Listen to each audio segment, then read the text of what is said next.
Hello, in front of me I've got Nothing Ear 2. In this video I'll show you how to pair it with Nothing app.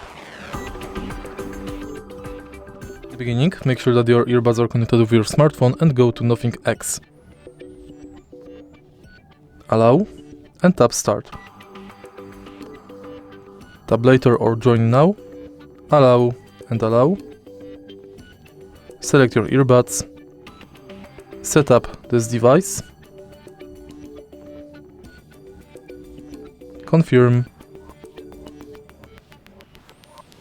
Tap Next. Tap Next. Tap Next. That's all. And it's done. If you find this video helpful, please leave like, comment and subscribe.